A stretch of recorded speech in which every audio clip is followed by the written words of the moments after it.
Breaking news! The Khalil Shakir Lovers Season 4 is underway and the schedules have been released.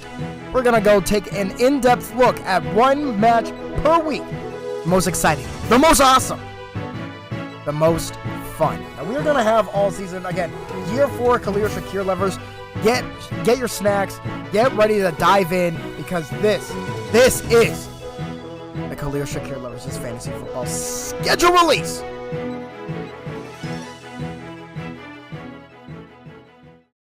Alright, so let's look at this first matchup.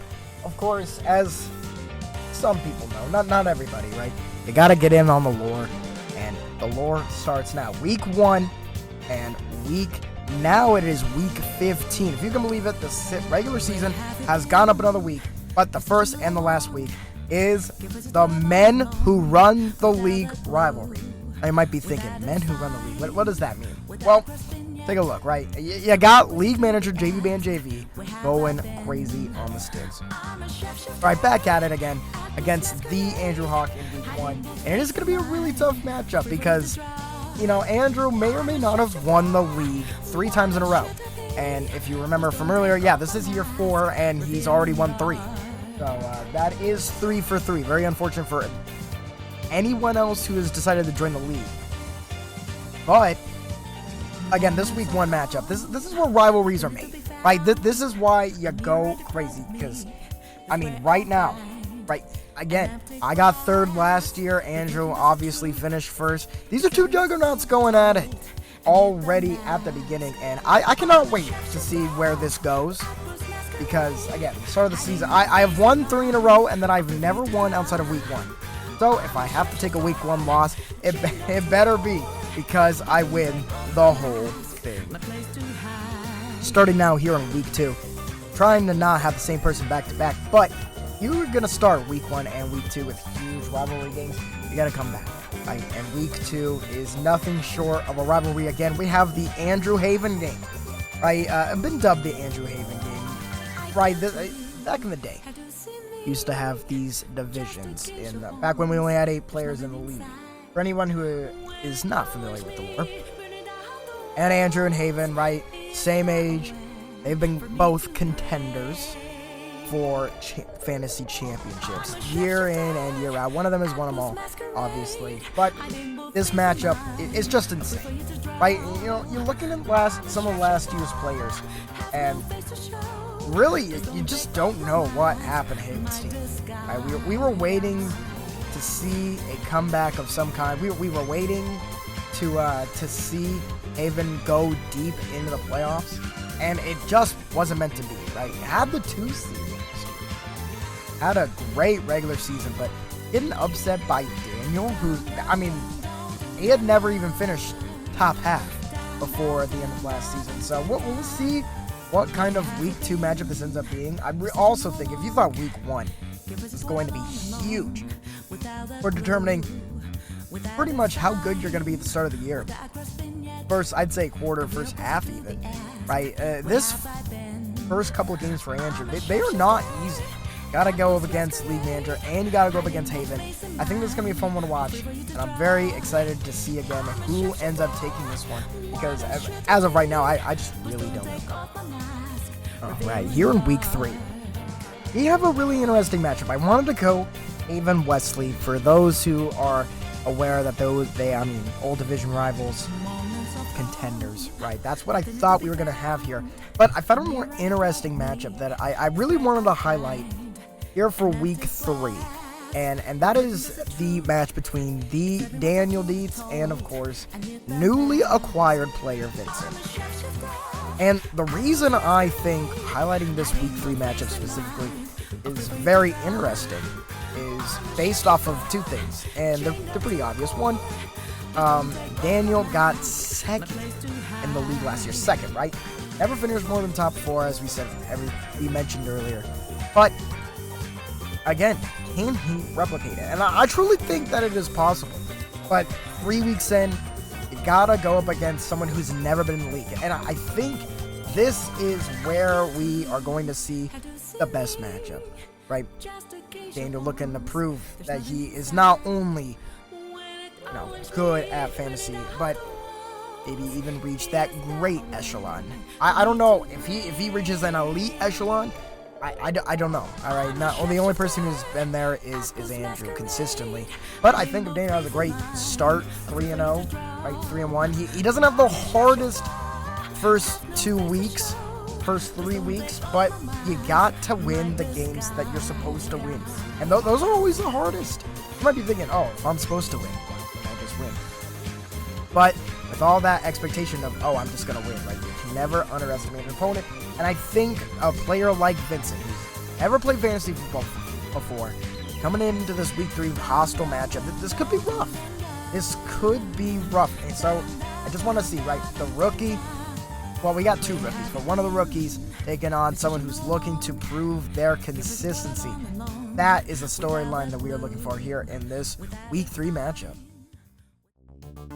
Week 4 starts with a banger. And I think that this week 4 matchup is going to be another one you need to watch out for. And this is Wesley versus Kane. And again, this matchup, right, you have a proven.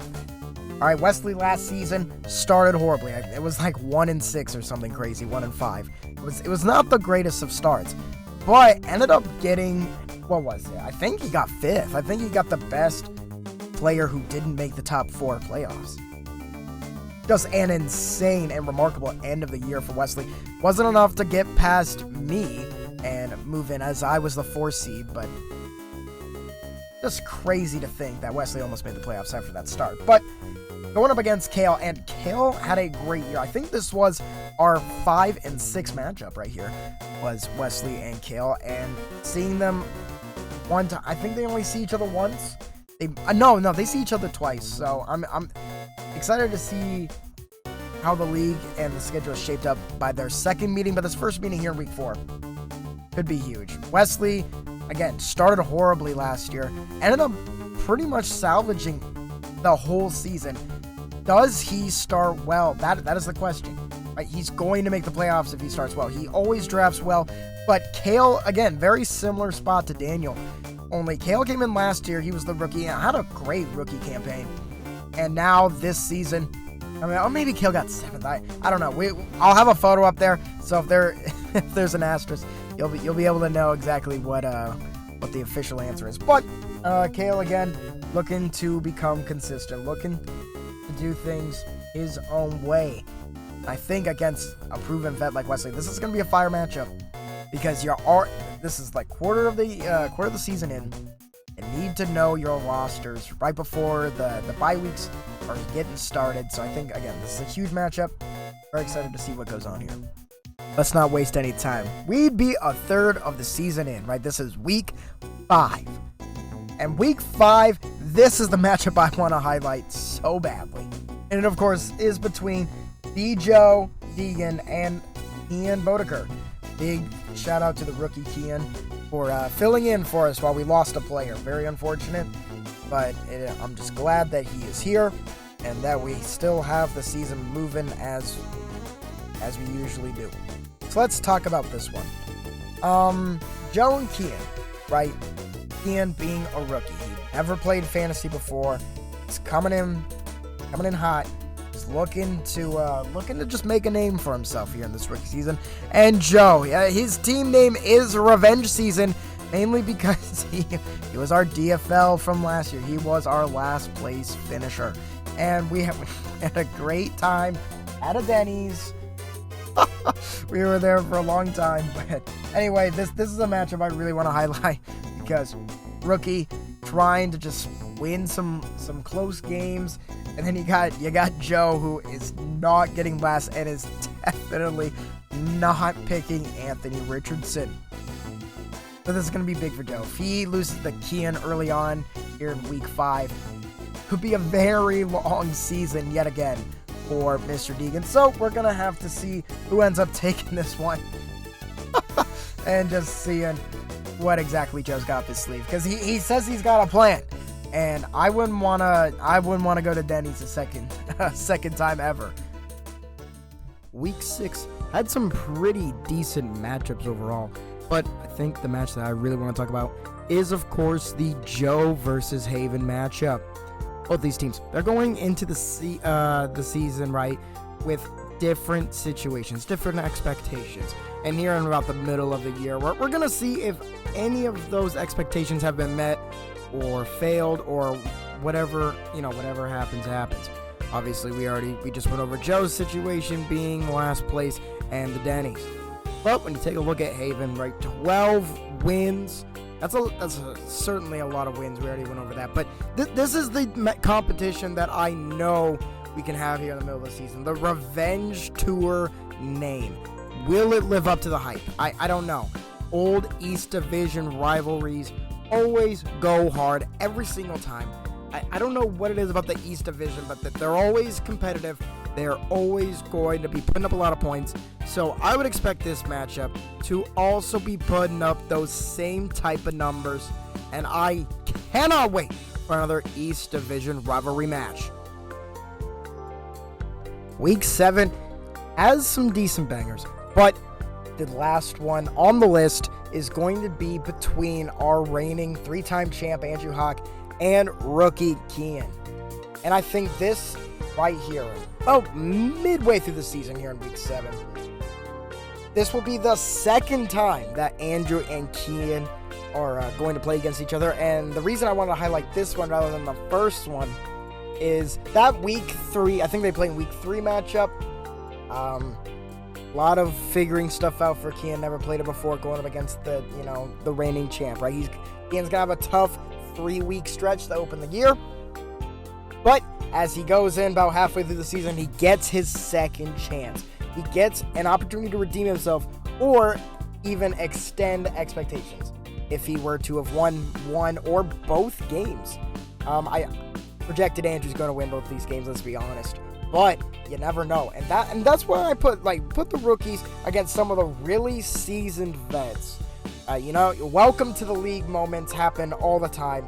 And the Khalil Shakir lovers are no different in that regard. So I just want to emphasize the second matchup because I think you learn already first 3 weeks. You come in here now week 7, give or take halfway into your first ever regular season. I just think this outcome could go so many different ways.